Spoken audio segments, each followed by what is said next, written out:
Well, it is a long story and it's a short story. I was going to college. I was studying philosophy and psychology. I kind of grew up in a home that didn't express their feelings or the deeper aspects of their life. And that was always something important to me. I had sung all my life. My ambition was to be a professional singer. My father was a professional musician. He played the bass and tuba. So it was like a natural thing. Well, if he can do it, I can do it. So when I left high school and I had been singing in, the local jazz band and all those kind of high school things, talent shows, etc. But I really wasn't ready to go out into the world and seek my fortune. So I went to college. I loved learning. I loved the college atmosphere. I wanted a new environment, something that was more fulfilling than my little hometown in Burbank, California. So I went to San Jose State. I really loved my classes. And in fact, my most important class in philosophy was Eastern philosophy. I had a really interesting professor who was mostly, he would teach us about Buddhism, Hinduism, various other religions and philosophies of the East. It touched me a lot. I felt like truth. I'm finding truth in this world. Not God, but truth. That was my God at that point. We had a philosophy club, which he was, of course, the advisor for. One of our members got opened in subud. One of our meetings, he told our professor and me after the meeting, we were hanging out just chatting. He said, I just had this most amazing experience. Well, this was San Jose State, so we weren't far from Mountain View, where there was a subud group at the time. He told us about, he was an artist and he had all these colorful visions, I should say, kind of, and it wasn't from peyote either. It was, really an experience. So he told us about this and we thought, wow, that sounds very cool. So our professor and this young man and I went to Mountain View one night on Latihan night.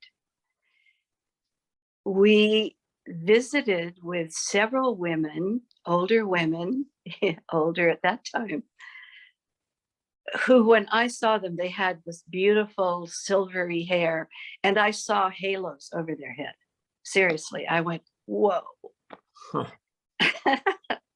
Yeah, they were just beautiful. And there's somebody like Rukmini House or someone like that who is just an angel. Yeah.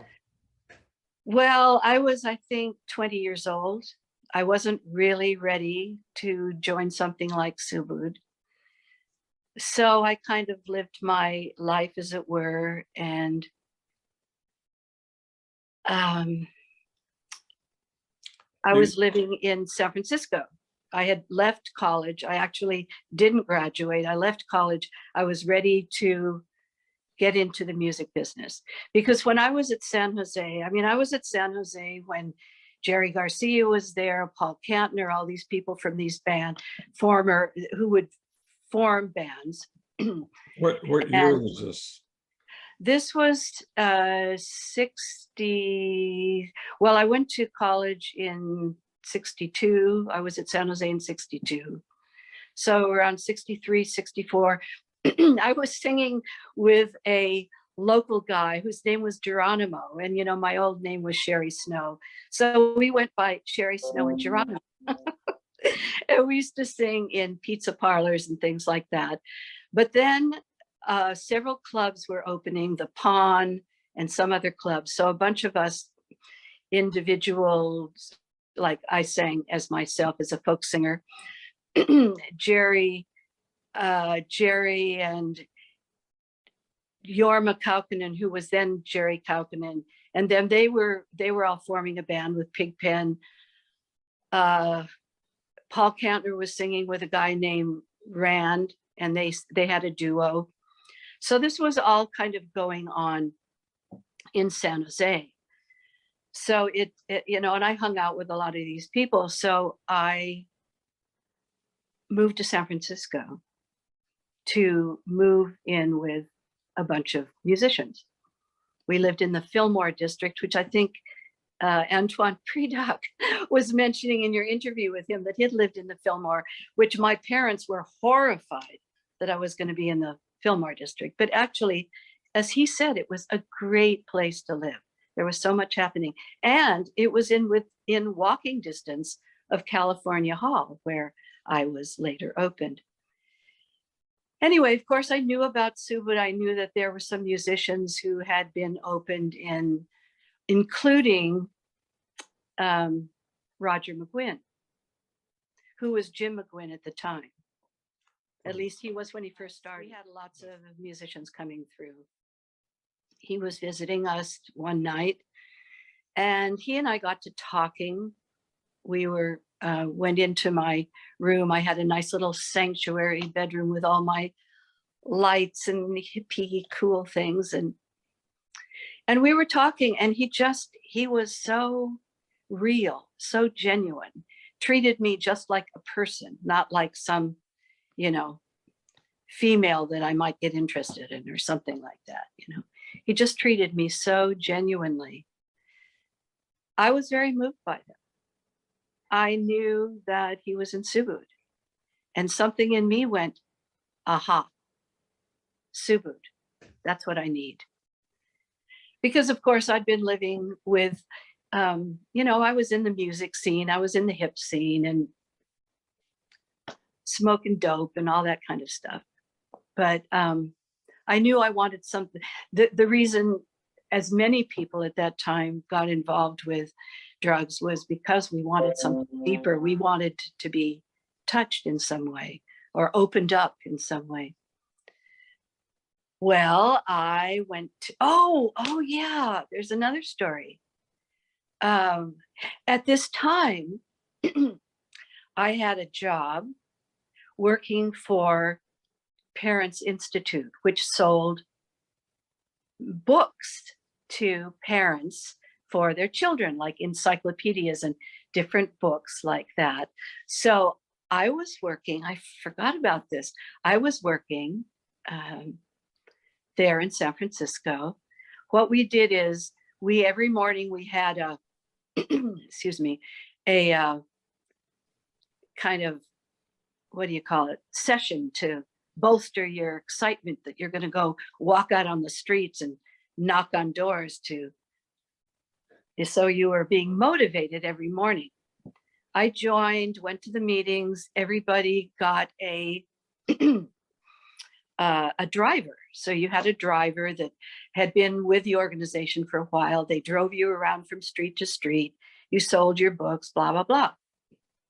So just around that time, I went to the subud house in California. It was a, what was it called? California Hall. And became an applicant, as sitting in the little room where we could hear the latihan. It was very moving, of course. And I remember one of the first times there was this other girl in there. And after it was over, she pulled out her mirror, started combing her hair, putting on lipstick. And I just thought, how can you do that after you've just experienced this amazing feeling? Well, anyway, of course, in those days, nobody talked to us. You didn't really go to an applicant meeting. You just went into this little room. So it was, what's her name? Rosina Filippelli. Rosina Filippelli was a person that I talked to, and I told her how that kind of upset me how that woman was. And she said, don't worry, it's okay, just come, blah, blah, blah. Well, the first or the second night I was there, I saw the person who was my driver for Parents Institute. She was Pleshy at that time. Yeah. And I think she wasn't even Melinda. Melinda Wallace worked for Parents Institute. And I couldn't believe it. It was amazing. Anyway, so I eventually, and after my 3 months applicant period was opened, I was opened with another person, and it was with the entire group. It wasn't just a couple of helpers. There were 2 helpers that were there that said the opening words. I think it was Rohana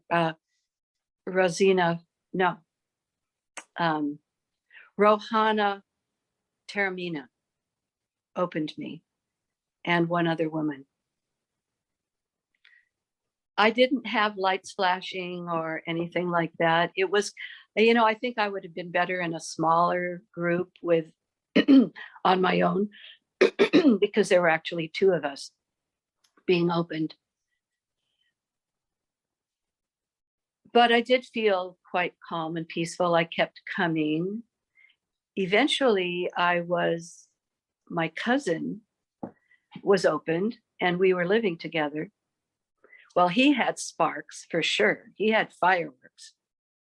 We'd drive to Latihan, and then afterward, when we were coming home, he'd tell me all about these amazing things that were happening, all these experiences he was having. I was having no experiences. I was feeling peaceful afterward. There was an elevator. So in the elevator afterward, I was just very calm and quiet. But I didn't have any movement, any singing, anything. Oh, well, we're driving home and he's telling me all about these amazing experiences. So the next time I go to Latihan, I'm thinking in the Latihan, what am I going to tell my cousin? I don't have really anything to tell him. So, well, I did some fun things. Like one time I thought, well, this is all about surrender. And I thought, let's see how surrendered these people are. So I had these little bell earrings, and I put these little bell earrings on, and I don't know if I was moving my head or whatever was happening, but suddenly this helper came over and said, could you take those earrings off, please? I was always a little naughty, about stuff like that. Yeah. But so Ryan's my cousin, and we lived together for some time before he left for Israel and went and lived on a kibbutz. So anyway, I would say for about a year, I didn't really have any major experiences until probably I moved to Berkeley.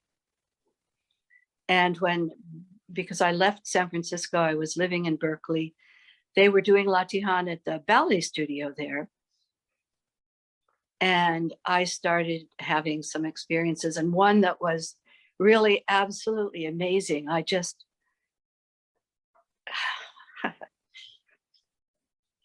kind of fell down on my knees in atonement.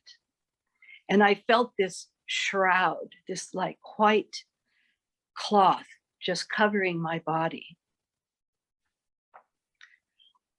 It was kind of a turning point in some ways.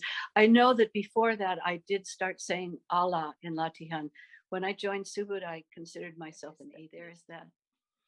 So I lived there. I was in Berkeley for a while, pretty regular in Latihan. I started singing with my singing partner, Jeff Blackburn, and we were under contract calling ourselves Blackburn in Snow.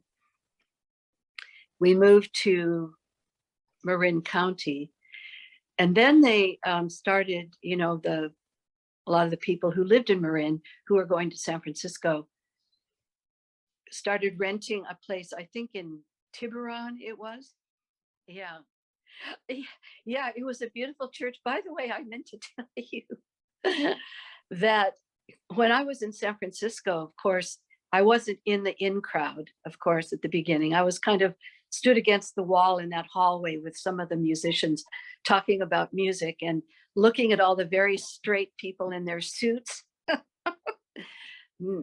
and thinking, how will I ever fit in this group of people?